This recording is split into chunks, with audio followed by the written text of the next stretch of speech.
Good afternoon, folks. This is Fred Campos, owner of DFW Website Designers. It is Thursday, April the 14th, 2022, and this is episode number 368 of your 3 business tips at 3 o'clock in and around 3 minutes.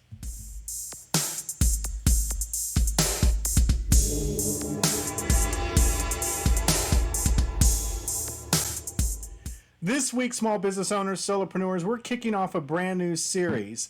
And what we're going to focus in on is we've talked about sales in the past, but we're going to talk about closing sales, making sales. Sales is the lifeblood of your business. Whether you have an e-commerce store and people need to buy a simple product that they check out, pay for you, and you ship to them, or you have a very complicated high-end product that costs thousands of dollars and you need to contact them and get them over the finish line. Today, we're going to talk about cultivated leads, information qualified leads, and sales ready leads. The reason we're starting with leads is, believe it or not, there are 3 different ways that people are going to enter your storefront, your website, or your sales cycle. And the way we tackle them and the way we deal with them is not the same. And these are not necessarily compounded one on top of the other. So business tip number 1, let's talk about cultivated leads.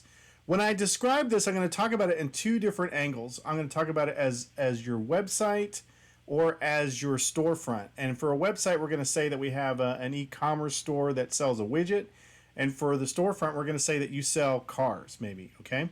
So a cultivated lead in the car industry would be sending out inquiries to somebody who just paid off their car about possibly doing a trade-in. The lead itself or the end user is not necessarily in the market for buying a car, but you know that the timing is right, that they paid off a vehicle, they may want to trade it in. So just, you know, a little bit of information, but they are not coming to you. In the web design business, this might be blogging about a particular cooking recipe with the intent of maybe having them follow the blog that maybe later on we're going to sell them pots and pans or sell them a cooking recipe.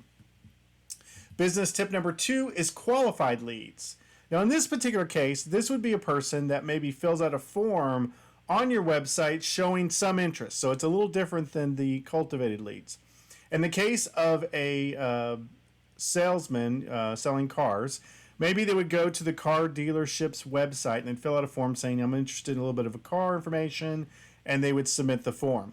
That would be a qualified lead. At least you know they have some interest in your particular product, but they may not be specific, or the time frame may not be specific for that.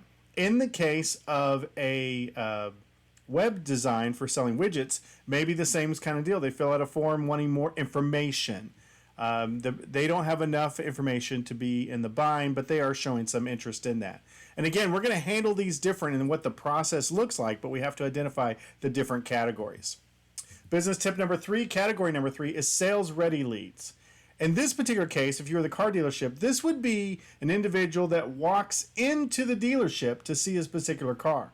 They would not be in a car dealership. We don't just randomly go to car dealerships unless we have some interest in it. And probably depending on the particular dealership we go into, we probably have a particular interest in a type of car that is on that dealership. We might have looked up online. We might be interested in a specific car. Again, this is not a complete closed situation, but it is somebody who is pretty much ready to buy. Their interest level is pretty high.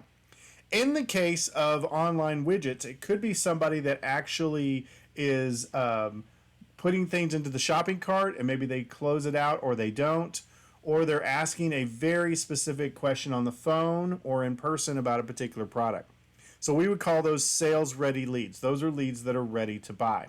And again, the reason we're spending so much time identifying this is we're going to walk through the process on each of these. So anyway, this is what I'm studying this week. Anything I study, I throw the fence to you because I want you guys to be awesome. Now go back to sleep.